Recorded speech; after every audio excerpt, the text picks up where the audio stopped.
في إحدى الليالي الصيفية قرر كريستيانو رونالدو أن يأخذ ابنه جونيور في مغامرة مثيرة إلى إحدى الغابات الكثيف بالقرب من منزلهما في البرتغال.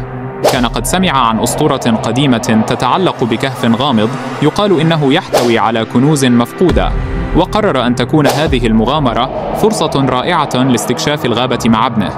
انطلق الاثنان في الصباح الباكر مزودين بالأضواء الكشافة وبعض الطعام وخريطة قديمة وجدها كريستيانو قبل فترة طويلة، وعند ذهابهم بدأت الأجواء تتغير وتحولت الشمس الساطعة إلى غيوم داكنة، مما زاد من إثارة المغامرة. بعد ساعات من السير بين الأشجار الضخمة عثرا على مدخل كهف مظلم. كان المدخل مغطى بالطحالب وكان يبدو مهجورا منذ سنوات. تردد جونيور قليلا، لكن كريستيانو شجعه: لنكتشف ما بداخله، لا تخف، أنا معك. دخل الاثنان الكهف حيث كان الظلام يحكم المكان، واستخدما الأضواء الكشافة وتقدما بحذر.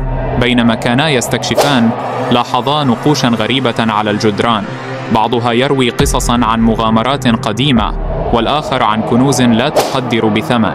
فجأة سمعا صوتا غريبا يأتي من عمق الكهف. كان صوت خطوات وكأن هناك شخصا آخر في الداخل. تزايد التوتر والخوف فيهم، لكن كريستيانو قرر الاستمرار وقال لجونيور: علينا أن نكتشف ما يحدث، ربما يكون هناك شيء مدهش ينتظرنا، المهم ألا تخاف. تقدما أكثر حتى وجدا غرفة كبيرة تحتوي على تمثال ضخم لشخصية قديمة. في وسط الغرفة كان هناك صندوق خشبي قديم محاطا بالأضواء اللامعة.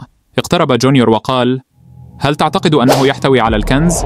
ولكن قبل أن يفتحا الصندوق ارتفعت الأضواء فجأة وتوقفا في مكانهما، وخرج من الظلام شخص غامض يرتدي رداء أسود وواجههم بابتسامة غامضة.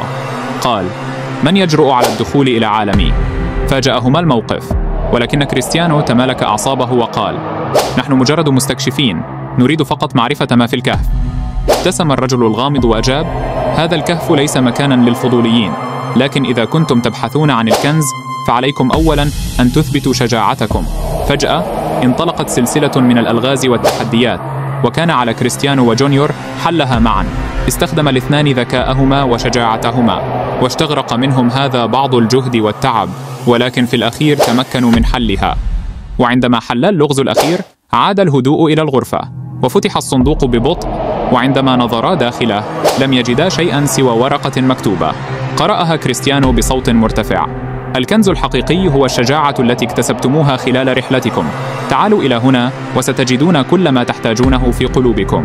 فوجئا بالرسالة، وعندما رفعا نظريهما كان الشخص الغامض قد اختفى، تاركا وراءه ضوءا خافتا. أدركا أن الكنز لم يكن ماديا، بل كان في التجربة التي مرا بها معا. خارج الكهف كانت الغابة تزداد ظلمة، وكان هناك شعور غريب بأن شيئا ما كان يراقبهما.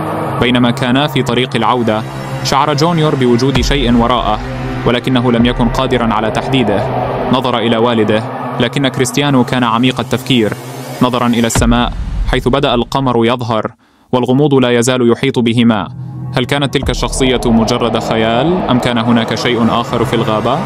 لم يعرا انتباها، لكنهما حسا أن المغامرة لم تنتهي بعد.